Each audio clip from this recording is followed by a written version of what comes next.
Justice ज़कीउल्लाह Khan साहब, जब यह बात सरकार की तरफ से साफ कर दी गई है कि वक्फ बाय यूजर में कोई बदलाव नहीं किया जा रहा है, दूसरी बात की रेट्रोस्पेक्टिव ये बिल लागू नहीं होगा, ये कानून लागू नहीं होगा, तो फिर क्या इस तरह की बात जो लोग भी कर रहे हैं कि भाई हमारी मस्जिदों ईदगाहों को छीनने की कोशिश कर रही है सरकार, वो भ्रम फैलाने की कोशिश कर रहे हैं? इस बात में सबसे पहले ये देखना होगा कि इंटेंशन क्या है गवर्नमेंट का।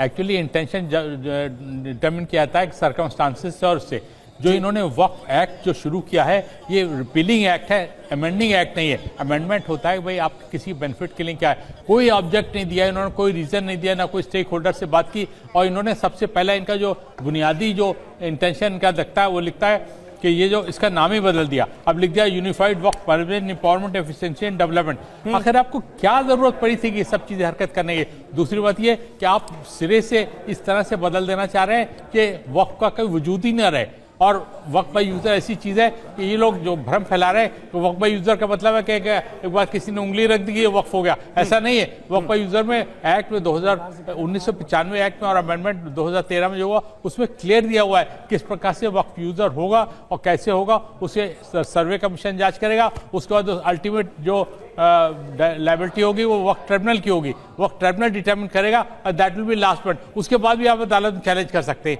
ये जो कहना कि साहब लिख दिया और इसको हम करें, कुछ नहीं। अगर आप वाकई में भला चाहते हैं तो आप ऐसा करिए कि सोसाइटी के लोगों को बुलाइए, उनको उससे पूछिए और उसके बारे में जो बेस्ट हो सकता है वो करिए। ये कि आप इंसर्ट कर रहे हैं 2 लोगों को इधर से, कुछ औरतों को इंसर्ट कर नहीं कर रहे, क्या आपने किसी मंदिर में किसी आपकी हिम्मत हुई कि बनारस से किसी मंदिर में किसी मुसलमान को एंट्री करे कि एक से एक बड़ा मुसलमान काबिल और देश में रिकॉग्नाइज है, कोई अंदर उसका मेंबर बन सकता है? या आज तक बना है? कभी नहीं बनेगा।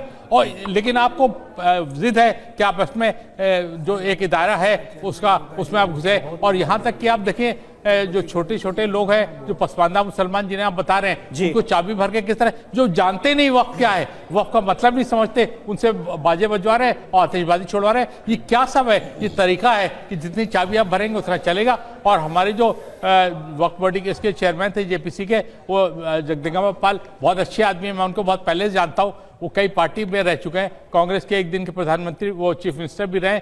अब यह है कि और डिफरेंट पार्टी आके वो बीजेपी में आ गए, और तो उन्हें कोई जिम्मेदारी दी गई नहीं सर। लेकिन ये पसमानदा समाज के लोगों को अगर वक्फ बोर्ड में लाया जाता है, ये सुनिश्चित किया जाता है, महिलाएं वक्फ बोर्ड में मेंबर हो, ये सुनिश्चित किया जाता है, तो फिर इसमें क्या दिक्कत है? अगर आगा खानी, बोरा, पसमानदा समाज के लोग वहां पर आ रहे हैं, ऐसा है कि नॉन मुस्लिम जो एंट्री कर रहे हैं ना, आप उसका कहां से जवाब है आपका? और दूसरा, कलेक्टर राज आप बना देना चाहते हैं, कलेक्टर को आप ऐसे दे रहे हैं, कलेक्टर ऑलरेडी जवाब देंगे, हम उनके पास जाएंगे।